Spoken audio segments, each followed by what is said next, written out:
Good morning, students. So in this chapter we are going to study about early Tamil society and culture. So in the last classes and all, that means the last or previous two chapters, we learned about the humans evolutions. That means the development of people in the prehistoric periods and their ancient civilizations. So the peoples first they becomes to hunt the animals. Then they started developing the tools. Then they started developing the houses. Then they started developing the traders. Like that, there may be many evolutions in the period from the prehistoric, right? That means there are many developments in the peoples from the prehistoric. So next we are going to see about the Tamil civilizations. That means the sources of the Tamil society. The Tamil civilization as we have begins at least 3 centuries before. Okay, that means before AD, the 3 centuries before AD, the Tamil civilization has been beginned, and the Tamil traders and sailors established commercial and cultural link across the seas, and merchants from foreign territories also they visited the Tamil regions. So as the result, cultural and merchant activities were developed in the Tamil region. So towns developed, then ports emerged, and then coins and currency comes into circulations. Then the sources for the study of early Tamil society. So the sources for the constructing the history of the ancient Tamils began divided into 4 types. They are the classical Tamil literature. Then the second one is epigraphic inscriptions. Third one is archaeological excavations and material culture. And fourth one is non-Tamil and foreign literature. So classical Tamil literature means there are many literature books. It explains that explains about the early Tamil culture. Then epigraphic means then many places we are seeing the epigraphic stones in the stones in the about the Tamil culture, right? We can see in the rocks and all. So that is the epigraphic. Then the classical first one is the classical Tamil Sangam literature. The classical Sangam collections consist of what are they? Tolkappiyam, Padinan Melkanagu, that is 18 major works. Then the Padinan Keelkanagu, 18 minor works, and the 5 epics. So Tolkappiyam, first about the Tolkappiyam. Tolkappiyam was attributed by whom? The Tolkappiyar, and it is the early Tamil book of the Tamil grammar. So apart from elaborating the rules of grammar, the third section of Tolkappiyam also describes poetic conventions that provide information on Tamil social life. So then it contains that means Pattu and Ettutogai. So this text or the oldest among the classical Tamil text, the text of Padinan Keelkalangu belongs to the later date. So the Ettutogai or the 8 anthologies, or what are the 8 Ettutogais?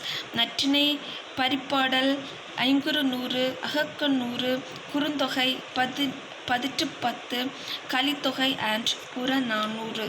These are the 8 that means 8 anthologies that are 8 Togai books. Okay, and the Pattupat are Tirumurakatpada, Perumpurittippadai, Perumpattupadai, Sirupattupadai, Mullaipattu, Nedumalvadai, Marundikkanchi, Kurincipattu, Pattinappalai, and Malaipadukadam. And these are the Pattupattu or 10 idylls collections, includes 10 long songs. So next is the Padinan Keelkanagu, that is 18 minor works. So the Padinan Keelkanagu comprises 18 texts that is elaborating on ethics and the morals. So the preeminent works among these in the Tirukural composed by Tiruvalluvar, that is in 1330 Karpil's Tirukural considered questions of the morality, statecraft, and love. Then the five epics of Kapiams are long narrative poems of very high qualities. Okay, so which are the five long poems are Silapadikaram, Manimegalai, Sivaga Sindhamani, Valayabadi, and Kundalakesi. I think all this maybe you may study in the Tamil, right? Next is about epigraphy. Epigraphy means the study of inscriptions. Inscriptions are documents scripted on the stone, copper plates, and other media such as coins, strings, etc. So that means the inscriptions, which are the documents which are written on the rocks and the coins and copper plates. No, that which it said about the Tamil culture, that is the epigraphy. Next is the Tamil Brahmi inscriptions. So Tamil Brahmi inscriptions have been found in more than 30 sites in Tamil Nadu, mostly on the cave surfaces, and they are found on the rock shelters. So these caves were abodes of monks, mostly Jaina monks. So the natural caves were converted into residence by cutting a drip line to keep rainwater away from the line. So that means, these are some places which are developed by the early Tamil peoples. They cut the rocks and they will make some inscriptions about the Tamil culture. They have written some inscriptions in these caves and all.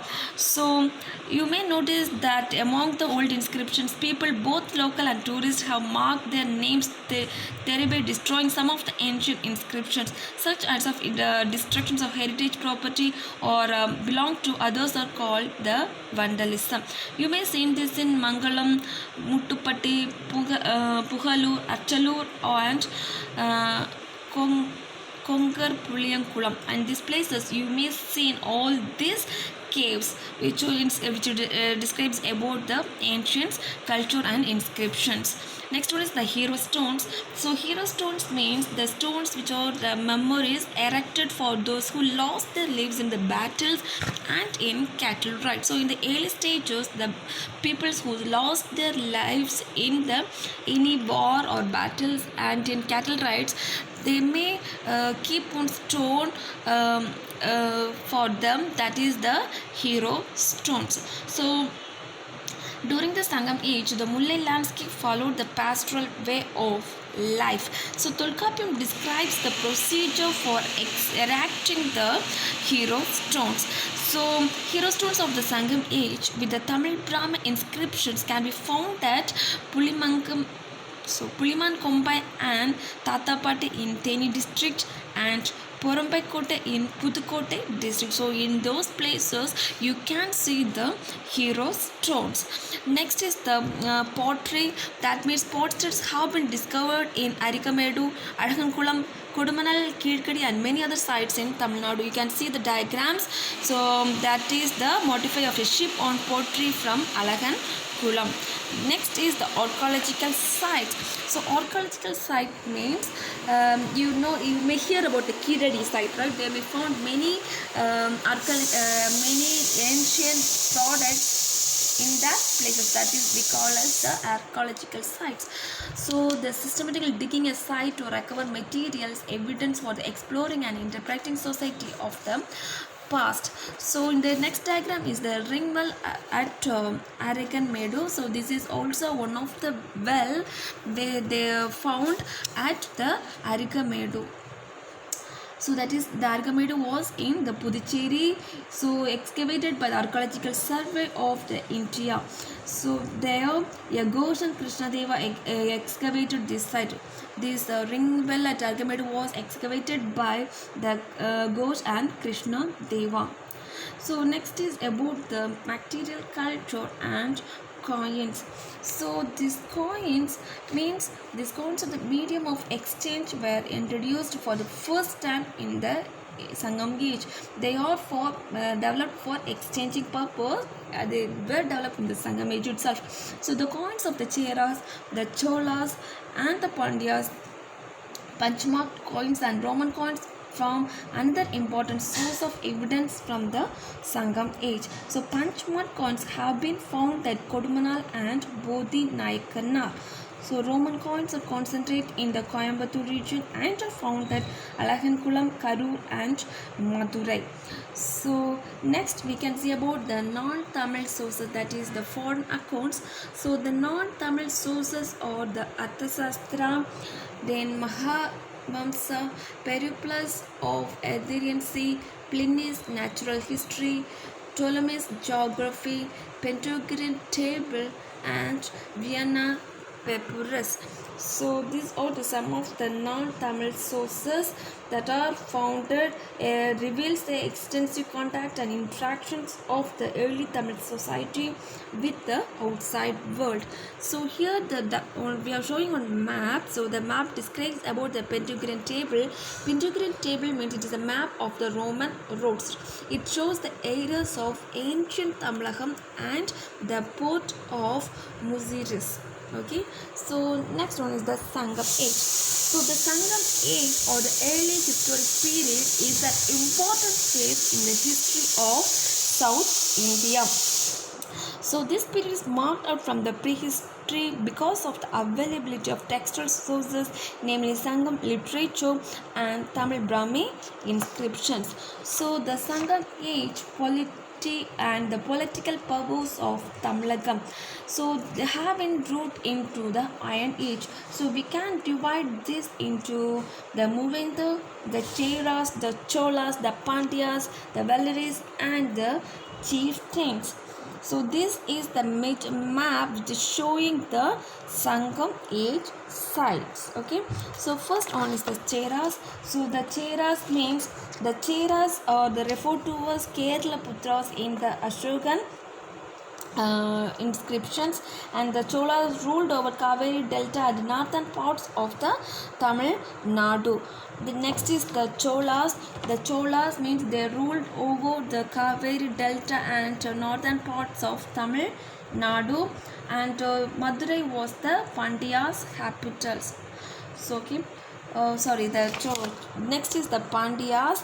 So the Pandyas means who ruled the southern part of the Tamil Nadu or referred in the Ashokan inscriptions, and the Pandyas capital was at the Madurai.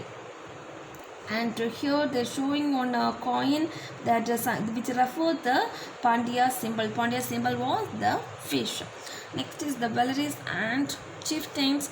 So apart from the Vendas, there were Velaris and numerous chieftains who occupied territories on the margins of the Mohenjo.